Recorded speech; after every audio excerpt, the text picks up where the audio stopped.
ხოჭო ხაჭაპურში, მატლები პაშტეტში, ობისოსისში რა საჭმევენ პატიმრებს. რადიო თავისუფლების სკანდალური ჟურნალისტური გამოძიებით ახალი შოკის მონგრელი ფაქტები გახდა ცნობილი. გამომძებელი ჟურნალისტების ხელში აღმოჩნდა დოკუმენტი, რომელიც ადასტურებს, რომ ციხეებში შესაძლო დარღვევების შესახებ ყველაფერი იცის, მაგრამ პატიმრების კვებაზე ამ დრომდე ის კომპანია ზრუნავს, რომელიც დააჯარიმეს და სწორედ მის გამო აღმოჩნდა ციხეში საკვებად უვარგესი პროდუქტი. ჟურნალისტებისთვის მიცემულ ინტერვიუებში პატიმრები ადასტურებენ, რომ მათ ხშირად საკვებად უვარგის ხორცაც აძლევდნენ. კომპანია ილი, რომელიც პატიმრების გამოკვებაზე ზრუნავს, ბიუჯეტიდან ყოველწლიურად 35 მილიონს იღებს. სწორედ აღნიშნული კომპანია ამზადებს სადილებს სოციალურად დაუცველებისთვისაც ქალაქის რამდენიმე რაიონში. პატიმრების კვება აღმოჩნდა სრული კატასტროფა, რაც რა თქმა უნდა პირდაპირ ნიშნავს ძალიან მსხვილ კორუფციულ გარიგებას მიმწოდებელ კომპანიას და სახელმწიფოს შორის. ვის შორის არის კორუფცია? იყო აქაც ვთქვათ ფარველი სუსი მიმწოდებელი კომპანიის ილი ჯგუფის, თუ მათ შორის იყვნენ ფარველები ცალკეული დაწესებულების დირექტორები და პენიტენციური დაწესებულების დეპარტამენტის ხელმძღვანელობა, მათ შორის იუსტიციის მინისტრიც, ეს რა თქმა უნდა ობიექტურმა გამოძიებამ უნდა გამოაცხადოს, მათ შორის ერთ-ერთი იუსტიციის მინისტრი დღეს ეგრეთ წოდებული დეპუტატი თია წულუკიანი. რატომ იღებს დღემდე ეს კომპანია მილიონობით ლარს სახელმწიფო ბიუჯეტიდან? პასუხი მარტივია, მას ყავს მფარველები, როგორც ჩანს, რომელსაც შემდგომ კონკრეტული ფინანსური დაინტერესება. ილი ჯგუფი არის არაკეთილსინდისიერი კომპანია, რომელიც გაუგებარი არის, რატომ იმარჯვებს იმ ტენდერებში, სადაც ხდება სხვადასხვა უწყებების და სისტემების კვებითი უზრუნველყოფა და მომარაგება.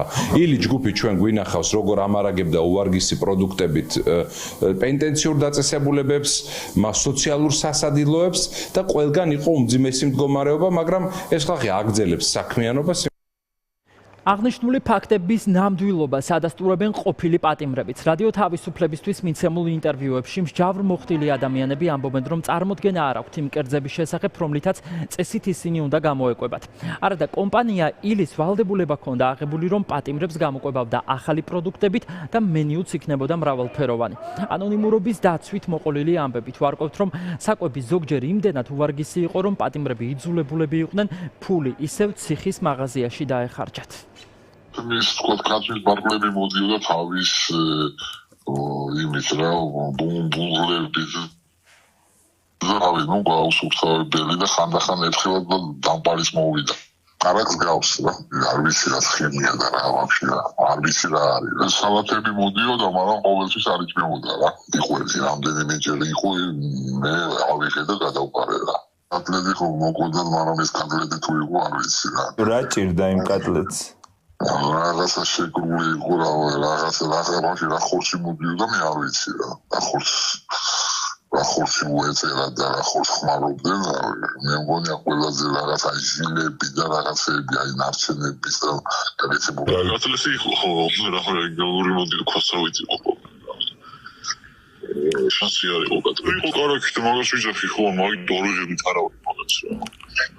აი დაჟე რამე რო შეგიწვა შიგნით გამოვიყენებინა ზეთის ფონში, მაგის არ ვარგოდა. ფაფაში იყო ხოლმე ძირითადად ეს პატარა ტარაკანი. ვამოწევდის კაროჩ კოს რო ჭამთ რაღაც რომ არ შეიგიცი მოიყო რა ძმი. დაჭველი საშნელი არის და რა ვარ ტარაკანებით ისეთი მოგიწყარი ყოველთვის ფონია.